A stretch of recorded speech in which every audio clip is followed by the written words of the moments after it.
नमस्कार, आप देख रहे हैं आपका अपना चैनल न्यूज इंडिया। मैं हूं आपके साथ गौरव किशोर शर्मा। रुक करेंगे राजधानी एक्सप्रेस में बड़ी और अहम खबरों की ओर।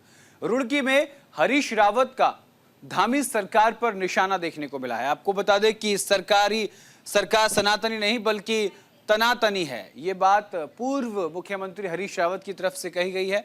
आपको बता दें कि मदरसों को लेकर पूर्व मुख्यमंत्री का बयान सामने आया। उन्होंने कहा कि आजादी की लड़ाई में मदरसों का बड़ा योगदान रहा है। तो रुड़की पहुंचे पूर्व मुख्यमंत्री हरीश रावत ने पत्रकार वार्ता का आयोजन किया। हरीश रावत ने बीजेपी सरकार पर सवाल उठाते हुए कहा कि आज सरकार अपनी उपलब्धियों का गुणगान कर रही है, लेकिन वो अपनी 8 उपलब्धियां भी जनता को बता नहीं सकती। उन्होंने कहा कि सरकार सनातनी होने का ढोंग करती है, जबकि बीजेपी सरकार सनातनी नहीं बल्कि तनातनी है। वहीं हरीश रावत ने कहा कि सरकार लगातार मदरसों पर कार्रवाई कर रही है, जबकि मदरसों को लेकर सरकार ने बोर्ड बनाया हुआ है जिसमें मदरसा संचालकों ने मान्यता के लिए आवेदन किया हुआ है, लेकिन सरकार ने ही जानबूझकर मान्यता नहीं दी और फिर अचानक कार्रवाई शुरू कर दी गई। उन्होंने कहा कि देश की आज़ादी की लड़ाई में मदरसों का बड़ा योगदान रहा है।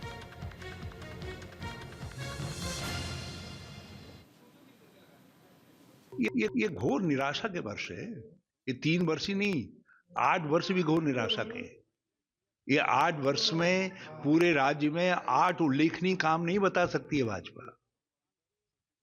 किसी के बड़े कल्याण के काम किए हों 8, ये नहीं बता सकते, लेकिन 80 विफलताएं मैं गिना सकता हूं जिससे इस राज्य की शान घटी है इन 8 वर्षों के अंदर। तो ये भाजपा के 3 + 5 या 8 वर्ष घोर निराशा के हैं।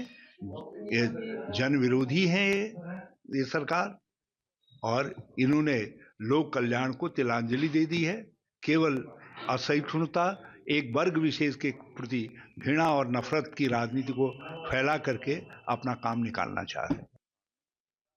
ये कार्रवाई एक असफल सरकार जिसके पास कुछ बताने के लिए नहीं है, वो अपनी असफलताओं को छुपाने के लिए और उनके से उठ रहे सवालों को ढकने के लिए इस तरीके का प्रपंच कर रहे हैं। ये प्रपंच है, बाकी कुछ नहीं है। और अवैध तो तब हो जब किसी कानून का उन्होंने उल्लंघन किया हो। आपका मदरसा बोर्ड है, उसमें अप्लाई करने की, मदरसा खोलने की पद्धति है। उन्होंने आपके पास अर्जी लगाई है, आपने उसमें निर्णय नहीं दिया है। आप निर्णय दीजिए। जब आपके निर्णय के बाद भी कोई खोलेगा तब तो अवैध कहलाएगा। जब आपने निर्णय ही नहीं दिया है तो आप उसको अवैध कैसे कह सकते हैं? और मैं तो आज दूसरी बात कर रहा हूँ, कह रहे हैं बच्चों का क्या होगा जो मदरसों में पढ़ रहे हैं। आप उनके भविष्य के साथ खिलवाड़ करने की इजाजत नहीं दी जा सकती है। उत्तराखंड में अवैध मदरसों पर एक्शन तेजी से किया जा रहा है। लक्सर में 3 अवैध मदरसों को सील कर दिया गया। संबंधित दस्तावेज न देने पर कार्रवाई हुई है। अब तक 150 से ज्यादा अवैध मदरसों को सील कर दिया गया है। लक्सर में प्रशासन ने अवैध मदरसों पर लगातार कार्रवाई की है। प्रशासन ने आज फिर कई मदरसों को सील कर दिया है। सरकार के अभियान के तहत उन तमाम मदरसों को बंद करवा रही है जो बिना मान्यता के संचालित किए जा रहे हैं। इसी क्रम में जिलाधिकारी के निर्देश पर लक्सर तहसीलदार प्रताप सिंह चौहान ने राजस्व विभाग और पुलिस की टीम के साथ लक्सर के नगला, खिताब, एथल और सीधुंडी गांव में पहुंचकर 3 मदरसों को सील किया। मदरसों के खिलाफ ये कार्रवाई संबंधी दस्तावेज नहीं दिखाने पर की गई है।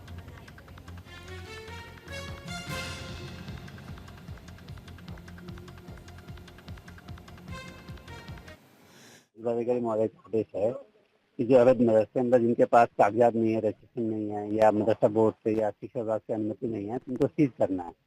तो हमने अभी तक कुल 4 मदरसे सीज किए हैं, जिसमें से एक ये जहाँ हम खड़े हैं एथल में, और इससे पहले हम यहाँ गए थे सिदड़ू में। आज 2 आज सीज किए हैं और 2 कल हमने सीज कर दिए थे, मखियाली खोद और मखियाली कला में। तो कुल मिलाकर 4 सीज कर दिए हमने और अभी भी जारी है। अभी हम जा रहे हैं। उत्तराखंड में अवैध मदरसों पर प्रशासन का एक्शन लगातार जारी है। आज फिर हरिद्वार देहात क्षेत्र में प्रशासन ने 2 और मदरसों को सील कर दिया। पहली कार्रवाई सीतड़ू गांव में हुई जो लक्सर क्षेत्र में है। और दूसरी थलबुजुर्ग में जो पथरी क्षेत्र में पड़ता है। यानी कि साफ तौर पर ये कहा जा रहा है कि जिन मदरसों के पास में मान्यता नहीं है अथवा किसी प्रकार का भी उन्हें चलाने संबंधी दस्तावेज नहीं है, उन्हें सील किया जाएगा। और इसके साथ साथ में मुख्यमंत्री ने साथ में यह भी आदेश जारी किए हैं कि मदरसों को फंडिंग कहाँ से हो रही है, वो पैसा कहाँ से आ रहा है जिससे मदरसे संचालित हो रहे हैं, तो वो जांच भी एक कदम आगे बढ़ गई है। तो साफ तौर पर ये कहा जा रहा है कि प्रशासन द्वारा अब ये अभियान और तेजी से चलाया जाएगा और पूरी कुंडली मदरसों को खंगाली जाएगी। अभी तक अगर हरिद्वार की बात करें तो 1.5 दर्जन के करीब मदरसे सील कर दिए गए हैं और अभी कई ऐसे मदरसे पुलिस के टारगेट पे हैं, यानी प्रशासन के टारगेट पे हैं, जो बिना दस्तावेजों के संचालित किए जा रहे हैं। तहसीलदार लक्सर प्रताप सिंह चौहान का कहना है कि आगामी 3 दिनों के भीतर अभी आधा दर्जन मदरसों को और सील किया जाएगा। उनके बारे में भी तैयारियां पूरी कर, यानी कि कार्रवाई की तैयारी पूरी कर ली गई है। अभी आने वाले 2 दिन में क्या कार्रवाई होती है ये भी देखने वाली बात है, लेकिन फिलहाल तो प्रशासन लगातार मदरसों की कुंडलियां खंगाल रहा है और कार्रवाई कर रहा है। Jasveer Singh, news India Laksar.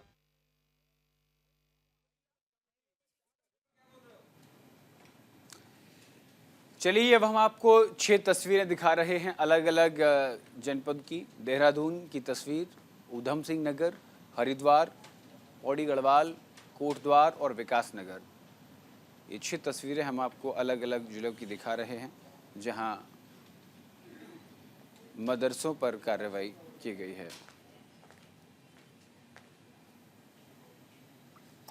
और इसी खबर पर विस्तार से जानकारी के साथ हमारे संवाददाता जसवीर हमारे साथ जुड़ गए लक्सर से। जसवीर जी, अवैध मदरसों पर लगातार ताला लगा रही है धामी सरकार। मुस्लिमों में काफ़ी विरोध इसको लेकर देखने को मिल रहा है।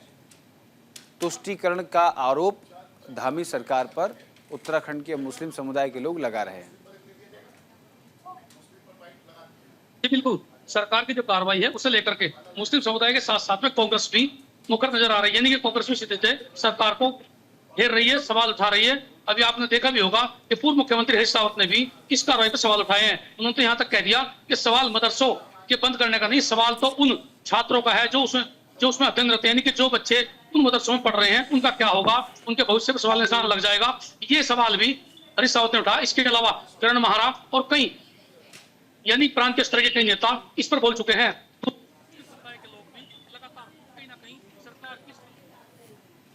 कह रहे हैं कि या तो उन्हें पहले नोटिस दिया, जबकि सरकार के अधिकारी साफ तौर पर कह रहे हैं कि इस बाबत कई बार चेतावनी नोटिस दिए गए और अभी भी लोगों को केवल मदरसों को सील इसलिए किया जा रहा है कि वो अपनी कागजी कार्रवाई पूरी कर ले। यानी अगर मदरसे संचालित करते हैं तो विधिवत रूप से संचालित किया जाए, उनकी मान्यता ली जाए, या जो दस्तावेज जरूरी है जिनके माध्यम से संचालित किया जा सकता है उसमें पारदर्शिता, यानी पूरी तरह से पारदर्शिता के साथ में संचालन किया जाए। ये अधिकारियों का तर्क है।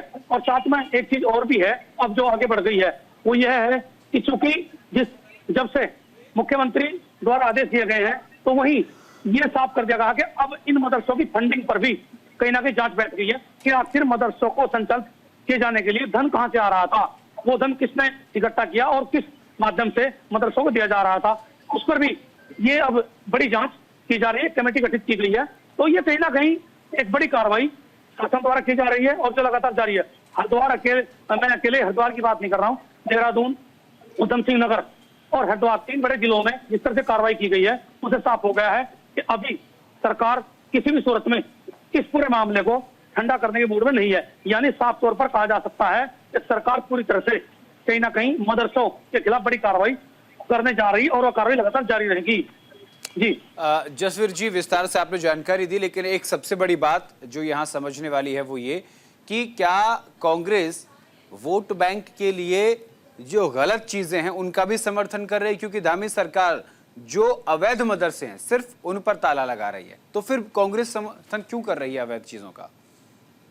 ये तो बिल्कुल लाजमी है, क्योंकि अब आपने देखा भी होगा अक्सर हर ऐसी बड़ी कार्रवाई पर कहीं ना कहीं विपक्ष सवाल उठाता है या फिर दूसरे जो दल हैं जो सत्ता में नहीं होते हैं, तो ये वोटों की राजनीति तो इसमें समझ झलक दिखाई देती है। जिस तरह से सरकार कार्रवाई कर रही है, सरकार का तो एक तर्क है कि केवल उन मदरसों पर कार्रवाई की जा रही है जिनके पास दस्तावेज नहीं है, बिना मान्यता के हैं, यानी एक तरह से पूर्ण रूप से अवैध है। तो अवैध पर कार्रवाई किया जाना जरूरी भी है, जो विधि है वो भी कहती है। दूसरी तरफ कांग्रेस कहती है कि ये कार्रवाई इलीगल है, यानी तो इसमें साफ झलक दिखाई दे रहा है कि ये कहीं ना कहीं वोटों की राजनीति है। इसलिए कांग्रेस इतने बड़े यानी इस पूरे पूरे मामले को एक मुद्दा बनाने जा रही है। तो ये कहा जा सकता है कि कांग्रेस पूरी तरह से कहीं ना कहीं इस मसले को आने वाले दिनों में और तेजी से उछालेगी, ताकि वोटों की राजनीति पर वो हावी रहे। खासकर मुस्लिम समुदाय का जो एक बड़ा वोट बैंक है वो कहीं ना कहीं उसकी तरफ उसका समर्थन, यानी वो उसके समर्थन में रहे। ये साफ झलक रहा है कांग्रेस नेताओं के बयान से। और कांग्रेस की जो रणनीति है वो हमेशा से रही है, जब जब भी सरकार ने कोई कार्रवाई की है, वो चाहे यूसीसी बिल लाया गया था उसे लेकर भी बड़े सवाल उठे और अभी भी लगातार उस पर सवाल उठाए जा रहे हैं। तो उसमें भी कहीं ना कहीं मुस्लिमों को, और यहाँ तक कहा गया कि केवल एक ही, यानी कि एक कम्युनिटी को टारगेट किया गया है, अब भी यही कहा जा रहा है। तो इससे साफ झलक जो बयान है या जो कहा जा रहा है उससे साफ झलक दिखाई दे रही है कि ये वोटों की राजनीति स्पष्ट है और सब इसी को लेकर के ये पूरी राजनीति चल रही है। जशवीर, आप कांग्रेस और बीजेपी अगर दोनों पक्षों को रखा जाए तो आप इस एक्शन को किस तरीके से लेते हैं, देख रहे हैं? एक्शन तो सरकार का लीगल है, क्योंकि सरकार के पास सबूत है। सबूत के बिना कोई कार्रवाई की नहीं जा सकती। वजह यह भी है कि यदि कोई कार्रवाई बिना सबूतों के, बिना नियम के की जाती, उस पर कोर्ट कचहरी, जिस तरह की व्यवस्था बनाई गई है लोकतंत्र में, तो कहीं ना कहीं लोग कोर्ट में जा सकते हैं। अगर ये इलीगल कार्रवाई है तो फिर कोर्ट का सहारा लीजिए आप। और कहा भी कहा है कि अगर सीधे सीधे कोई कार्रवाई होती है, चाहे वो पुलिस प्रशासन कार्रवाई करती है, तो दूसरा पक्ष यानी जो पीड़ित पक्ष है, जो अपने को पीड़ित बताता है, तो कोर्ट का दर्जा खटखटाता है और कोर्ट एक्शन लेती है हर बड़े मामले में। आपने देखा भी होगा अधिकांश मामलों में तमाम ऐसे बड़े निर्णय लिए गए। अभी जब उत्तर प्रदेश या दूसरे प्रदेशों में बुलडोजर की कार्रवाई हुई है तो उसमें भी लोग कोर्ट में गए हैं। कोर्ट ने कई बार उस पर निर्णय भी लिया है और अलग किस्म के जो आदेश भी दिए हैं। लेकिन लीगल है, यानी कि जो नियम है, जो कानून है, उसमें अगर कार्रवाई की जाती है तो वो कहीं ना कहीं स्पष्ट होती है, पारदर्शिता के साथ में उसे लागू किया जाना जरूरी भी है। और ये कार्रवाई सरकार जो साफ तौर पर कह रही है, सरकार के जो नुमाइंदे कह रहे हैं, यानी प्रशासनिक अधिकारी, वो साफ तौर पर कह रहे हैं कि सरकार का जो एक्शन है वो लीगल वे में है और केवल अवैध मदरसों को बंद करने की कार्रवाई है, किसी को टारगेट करना उनका मकसद नहीं है। जी, बहुत बहुत शुक्रिया जसवीर जी तमाम जानकारी के लिए। रुक करते हैं आगे खबरों की ओर। गैरसैंण का माल्टा देख हरीश रावत भावुक हो गए। आपको बता दें कि सोशल मीडिया पर उन्होंने एक भावुक पोस्ट लिखा है। उन्होंने लिखा कि मैंने भी कुछ सपने देखे थे। हरदा ने अपने कार्यकाल को याद किया है। बीजेपी उपाध्यक्ष ज्योति प्रसाद गैरोला ने निशाना साधा है। कांग्रेस ही दुर्दशा का पर्याय बन चुकी है, ये बात ज्योति प्रसाद गौरोलो की तरफ से कही गई है। चलिए आपको बता दें कि कांग्रेस के वरिष्ठ नेता और पूर्व मुख्यमंत्री हरीश रावत गैरसैंण से माल्टा पहुंचे। आई माल्टा के प्रचार के चक्कर में भावुक हो गए। बोले, गैरसैंण के लिए मैंने कुछ सपने देखे और दिखाए भी थे, लेकिन आज गैरसैंण और उत्तराखंडिया के अपमान के साथ राज्य में पलायन, कुव्यवस्था, भ्रष्टाचार और लूटपाट का बोलबाला है। बेरोजगारी चरम पर है। नशे से युवा बर्बाद हो रहे हैं। हरीश रावत ने सोशल मीडिया पोस्ट में अपने कार्यकाल में गैरसैंण में विधानसभा भवन, विधायक निवास बना, सचिवालय के लिए निर्माण एजेंसियां तय, नीति के बारे में भी लिखा। इस दौरान वे भावुक नजर आए। इस पर बीजेपी उपाध्यक्ष ज्योति प्रसाद गैरोला ने हरीश रावत को घेरा है। उन्होंने कहा कि कांग्रेस ही दुर्दशा का पर्याय बन चुकी है।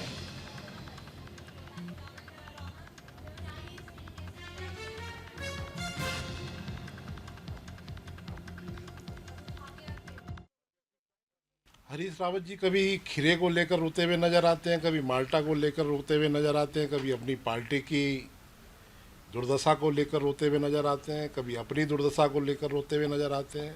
तो इसकी टोटल ही कांग्रेस एक दुर्दशा का पर्याय बन गई है। तो मुझे लगता है कि इससे ज़्यादा कहना भी उचित नहीं है। बहुत वरिष्ठ नेता हैं।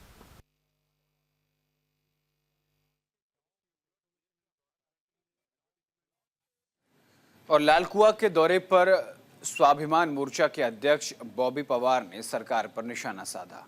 यूसीसी, भू कानून के मुद्दों पर सरकार को घेरा। उत्तराखंड को प्रयोगशाला बनाने का आरोप लगाया। उत्तराखंड स्वाभिमान मोर्चा के अध्यक्ष बॉबी पवार कुमाऊं के दौरे पर लालकुआ पहुंचे, जहां उन्होंने कहा कि उत्तराखंड बने हुए 25 साल हो चुके हैं, लेकिन जिन सपनों को लेकर उत्तराखंड की स्थापना की गई वो आज भी साकार नहीं हो सके। इस दौरान उन्होंने कई मुद्दों पर सरकार को घेरा। उन्होंने यूसीसी, भू कानून, बेरोजगारी, भ्रष्टाचार जैसे मुद्दों को लेकर धामी सरकार पर निशाना साधते हुए सरकार पर उत्तराखंड को प्रयोगशाला बनाने का आरोप लगाया।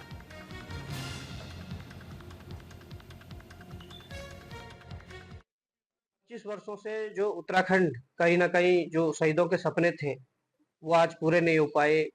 शहीदों के सपनों का जो उत्तराखंड था वो नहीं बन पाया। उसी को लेकर आज पूरे प्रदेश की जनता चिंतित है, व्यथित है और हमें लगता है कि वास्तविक रूप में जिन लोगों ने सड़कों पर संघर्ष किया है इस उत्तराखंड के लिए, वो लड़ाई चाहे रोजगार की हो, वो लड़ाई मूल निवास भू कानून की हो, वो लड़ाई भ्रष्टाचार की हो या जल जंगल जमीन और अपने संसाधनों को के दोहन के अधिकारों की हो, तमाम इन लड़ाइयों के साथियों को, पूर्व आंदोलनकारियों को, हमारे पूर्व सैनिकों को, सभी को मातृशक्ति को साथ लेकर और चारधाम यात्रा की तैयारियां जारी हैं। उत्तरकाशी जिला पंचायत ने भी कमर कस ली है।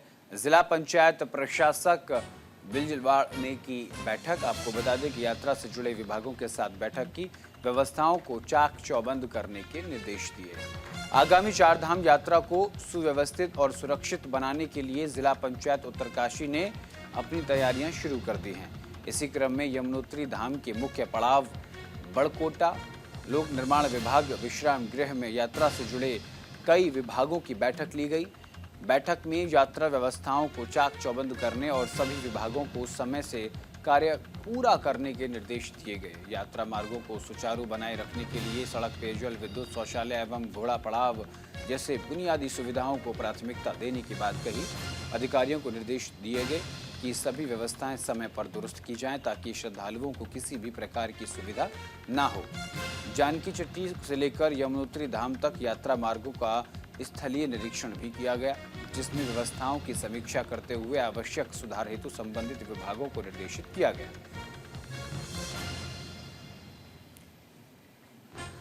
और रुड़की से बड़ी खबर सामने आ रही है, जहां सोलानी नदी पर पुल निर्माण को केंद्र सरकार ने हरी झंडी दे दी है।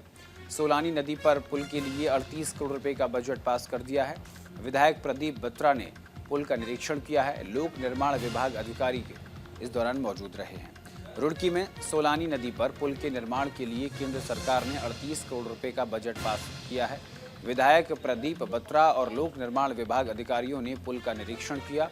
दिल्ली हरिद्वार हाईवे पर बने सोलानी नदी के पुल को करीब 2 साल पहले भारी वाहनों के लिए प्रतिबंधित किया था। वहीं इसके कारण स्कूल और रोडवेज की बसों को काफ़ी घूमकर सफ़र तय करना पड़ता था। वहीं इस पुल के निर्माण की मांग लोगों ने उठाई थी। अब इस पुल निर्माण को केंद्र ने हरी झंडी दे दी है।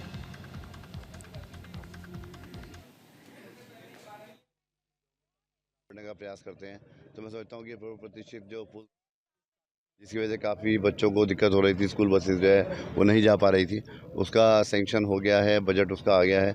अब टेंडर कॉल होंगे और उसके बाद मैं समझता हूँ कि अप्रैल में टेंडर प्रक्रिया पूरी कर ली जाएगी, मई से जो है काम शुरू हो जाएगा और 2025 में ही इस पुल को पूरा करने का हमारा लक्ष्य रहेगा।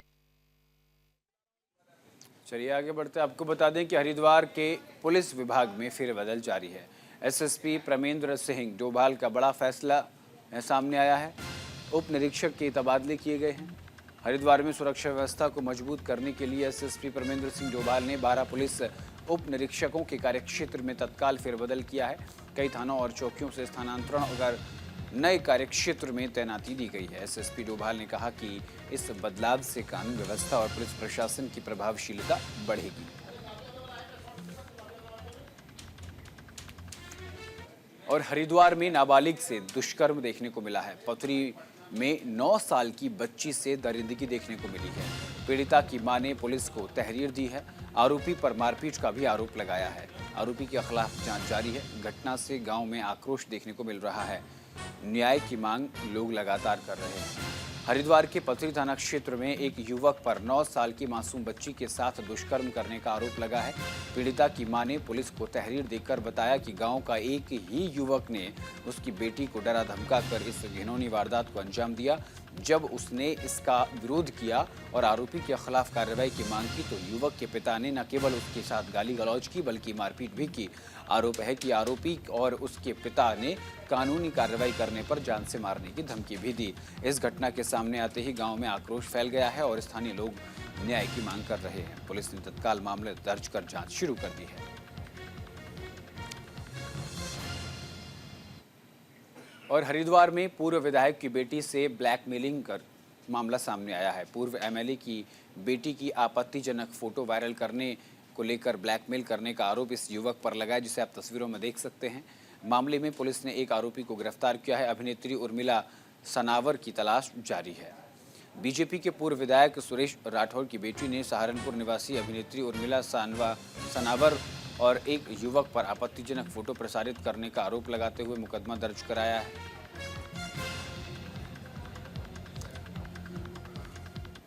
और इसी के साथ इस बुलेटिन में इतना ही। देश और दुनिया की तमाम बड़ी और अहम खबरों के लिए देखते रहिए न्यूज़ इंडिया। नमस्कार।